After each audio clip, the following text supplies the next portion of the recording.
günüdür. Yaşasın Azərbaycan. Qarabağ Azərbaycandır. Mən şəhidəm, ölməmişəm. Şəhidlər ölməzdir axı. Ölməmişəm, yaşayıram. Dönüb vətən torpağına. Torpağıma qarışmışam. Sarılaraq bayrağıma. Bayrağıma qarışmışam. Mən şəhidəm, ölməmişəm. Külək olub qarışmışam vətənimin havasına. Cismim köçüb bu həyatdan. Ruhum hər an sizinlədir. Şirin bir xəyala dönüb. Kim ki məni arzulayır, tez gəlirəm yuxusuna. Mən şəhidəm, ölməmişəm. Qarabağın dağlarında çiçək olub uçuram mən. Mən şəhidəm, ölməmişəm. Günəş kimi vətənimin sabahına parlaq işıq saçıram mən. Mən şəhidəm, ölməmişəm. Şeirlərdə, qəzəllərdə yaşayıram. Mən şəhidəm, ölməmişəm. Filmlərdə, əsərlərdə yaşayıram. Xalqımın qəhrəmanıyam. Heç zaman unudulmaram. Könüllərdə yaşayıram. Zəfər günündə xalqımız düşmən üzərində qələbəsini bayram edir. Zəfər günü bütün Azərbaycanlıların qürur günüdür. Xarı bülbül çiçəyi zəfərimizin, Qarabağımızın, Şuşamızın və şəhid olan əsgərlərimizin xatirəsinin simvoludur. Yaşasın Azərbaycan, yaşasın müzəffər ordumuz. 44 günə 1000 ilin tarixini yazmışıq. Qarabağ Azərbaycandır, biz zəfər qazanmışıq. İgidlər öz qanıyla yazdı səfər dastanın. 30 il gözləmişdik bu tarixi, bu anı. Dəmir yumruq düşməni mənfur başını əzdi. Düşmənlər Qarabağda daim qala bilməzdi.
Gözü yok.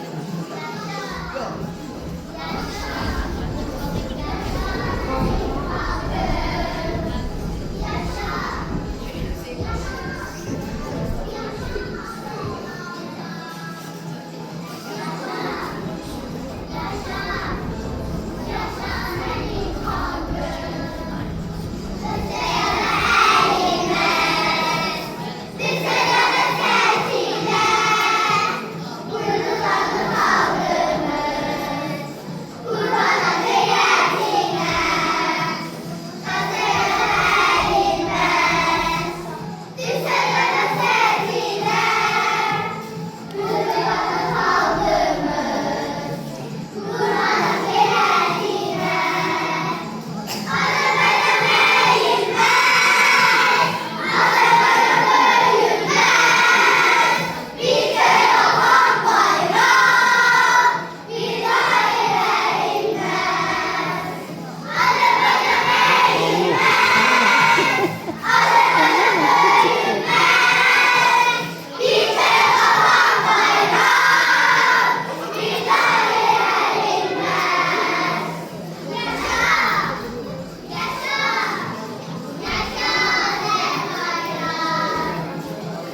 kasıb əsir qalan Qurbana, canım qurban Azərbaycan.